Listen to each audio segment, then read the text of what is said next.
প্রথমবার শ্বশুর বাড়িতে এসেছি, কিছু বাজার করে না নিয়ে গেলে হয়। একটা নতুন হাট দেখতে পাচ্ছি, মনে হচ্ছে শনিবারের হাট। এখান থেকে জিনিসপত্র কিনে নিয়ে যাব। এখন সবে সন্ধে, তাড়াতাড়ি মাছ মাংস কিনে ফিরতে পারলে রাতে জমিয়ে খাওয়া দাওয়া করা যাবে।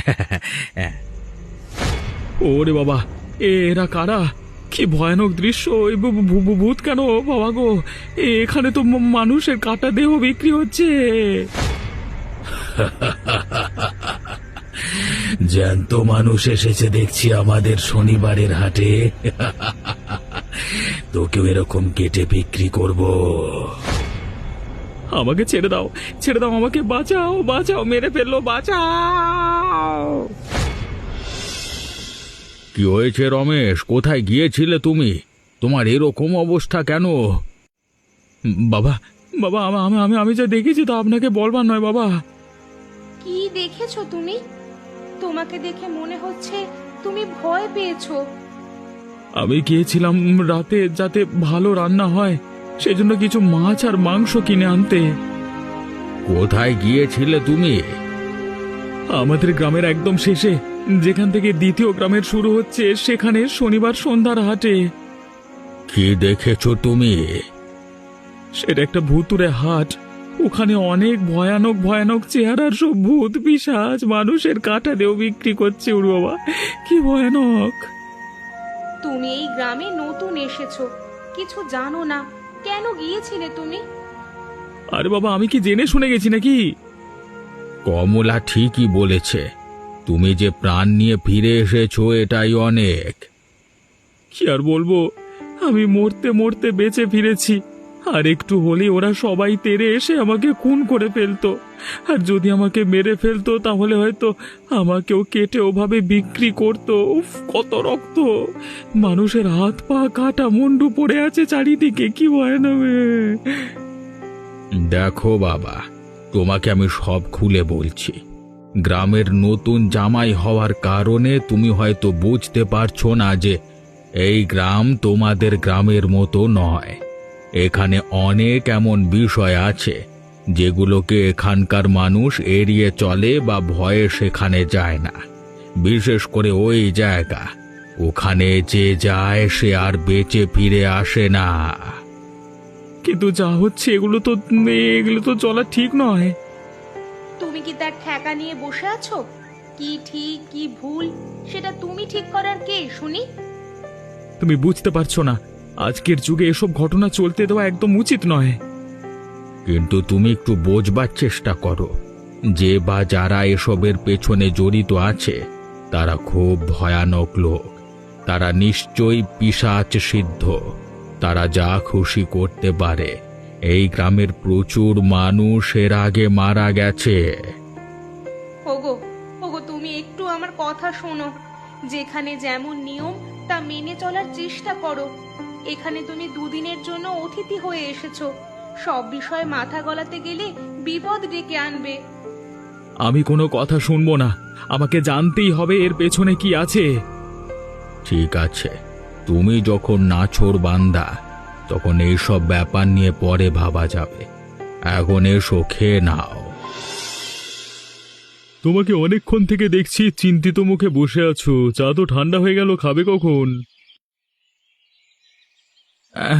হ্যাঁ, এই যে খাবো খাবো। কি নিয়ে চিন্তা করছো বলো তো তুমি? দেখো ভাই, আমাকে বলতে পারো, কিন্তু তোমাকে আমাদের এদিকে কোনোদিন দেখিনি, মনে হচ্ছে নতুন মানুষ। হ্যাঁ, আমি গ্রামের নতুন জামাই। নতুন জামাই আবার চিন্তা করে নাকি? কি হয়েছে বলো দেখি। এখন দোকানে কেউ নেই, তোমার কথা কেউ শুনবে না, আর আমিও কাউকে বলবো না। কালকে সন্ধেবেলায় ভাবলাম নতুন শ্বশুর বাড়িতে এসেছি, কিছু বাজার করে নিয়ে যাই। কিন্তু তোমাদের এখানে যে ভূত আর পিশাচদের হাট বসে শনিবারে, সেটা তো জানতাম না। পুরো গ্রাম এ নিয়ে ভীত, কত মানুষ মরেছে জানো তুমি? তুমি যে সেখানে সেখান থেকে প্রাণ নিয়ে ফিরে আসতে পেরেছো, এটাই অনেক। তার মানে তোমরা সবাই সবকিছু জানো, কেউ কিছুই করো না? আমার সাহস আছে, এই ভূতের ব্যাপারটা আমিও শেষ করতে চাই রে বাবা, কিন্তু কেউ আমাকে সঙ্গ দিতে রাজি নয়। সবাই ভয়ে ঘরের ভেতর ঢুকে আছে। এদিকে বুঝছে না যে যত লুকিয়ে থাকবে তত মরতে হবে। আর শুধু তো মৃত্যু নয়, আমি দেখেছি সেই ভয়ানক রূপ, চারিদিকে ভূতের মেলা, চারপাশে মানুষের কাটার, উফ, হাত পা রক্ত।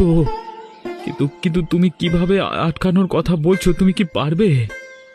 আমার তন্ত্র শিক্ষা রয়েছে, আমাকে কেউ যদি সাহায্য করে আমি পারতে পারি। আমি সাহায্য করব তোমাকে। তাহলে প্রথমে আমাদের জানতে হবে এর পেছনে প্রধান কালপ্রিটকে, তবে খুব গোপনে।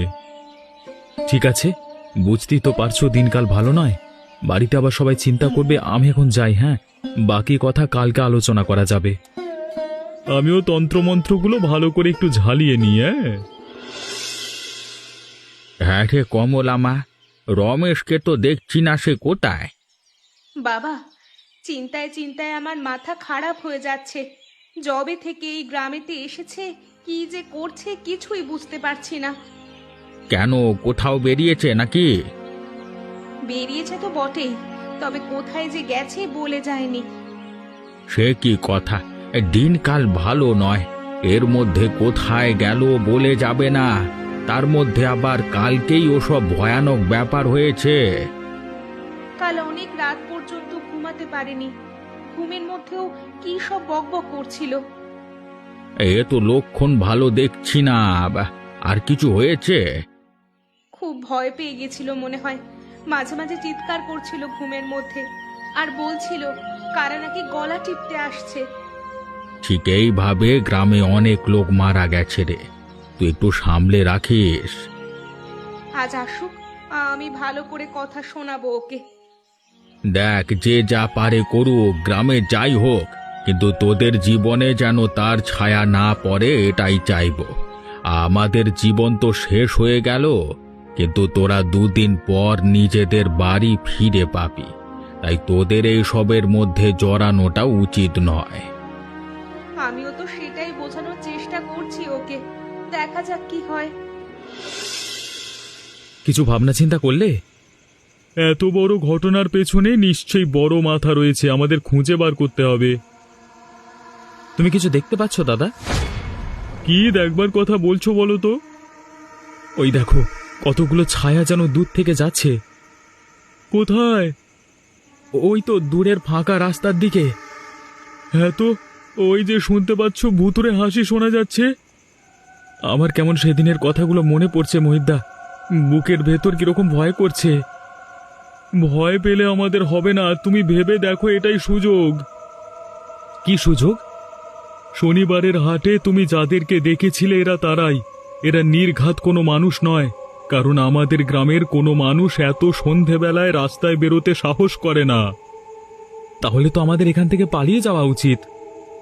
না না, চুপচাপ ওদের পিছু করা উচিত। ওই ছায়া মূর্তিগুলো যেখানে যাচ্ছে সেখানে যদি আমরা পৌঁছাতে পারি তাহলে বুঝতে পারবো যে পুরো ঘটনার মাথা কে। কিন্তু ওদের হাসিতেই তো আমার প্রাণ শুকিয়ে যাচ্ছে, যদি আমাদেরকে ওরকম ভাবে কেটে বিক্রি করে দেয়। কিচ্ছু হবে না, তুমি তো জানো যে আমি তন্ত্র মন্ত্র জানি, চুপচাপ আমার সাথে এসো। আমরা তো সেই রাস্তাতেই এসে গেছি যেখানে গ্রামের শেষ। তার মানে আমাদের গ্রামের কেউ এই ঘটনায় জড়িত নয়। দেখেছো, ওরা হাসতে হাসতে ওই অন্ধকার বাঁশবাগানের পেছনে চলে গেল। এবারে আমি বুঝতে পেরেছি। কি বুঝতে পেরেছো? ওই বাঁশবাগানের পেছনে শয়তান জমিদারের বাস। জমিদার? শয়তান কেন? ওই ধর্মেশ জমিদারের অনেক কুকীর্তি আছে।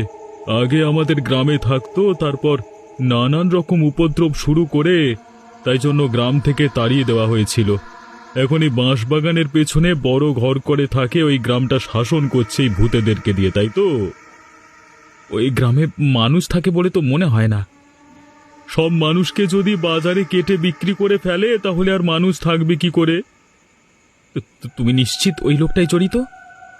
ওখানে গেছে মানে ও ছাড়া কেউ জড়িত থাকতে পারে না। চলো দাদা, চলো পালিয়ে যাই এখান থেকে, পরে আমরা সবকিছু ঠিক করে তারপর আসবো।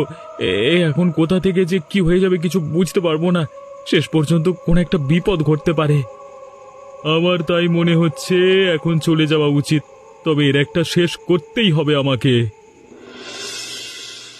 তুমি কোথায় গিয়েছিলে বলো তো? তোমাকে কি একটা কথা বললে তুমি শুনতে পাও না? দুদিন ধরে তোমাকে বলছি যে অন্ধকার হওয়ার পর রাস্তায় বেরোবে না। আরে বাবা, তুমি বুঝতে পারছো না, আমি অনেক কিছুই জানতে পেরেছি। কি জানতে পেরেছো বাবা? আমরা আজকে সন্ধেবেলায় ভূত দেখতে যাই, আর ওদের পেছন পেছন গিয়ে দেখতে পাই এই গ্রামের শেষে ধর্মেশ জমিদারের বাড়িতে ওরা ঢুকে গেল।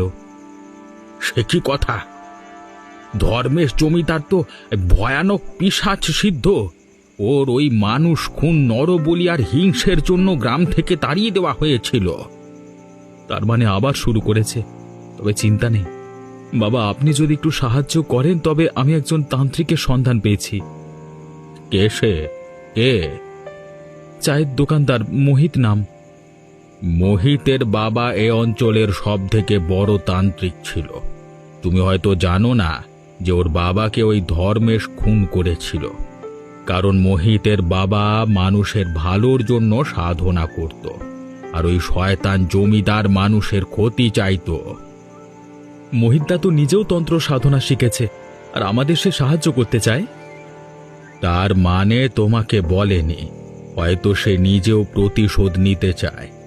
এতদিন কাউকে সঙ্গে পায়নি বলে সে কিছু করতে পারেনি। আজকে তোমাকে পেয়েছে বলে সে উঠে পড়ে লেগেছে। ঠিক আছে, আমি সাহায্য করব। কালকেই যাব আমরা। বাবা, বাবা তুমিও ওর দলে চলে গেলে?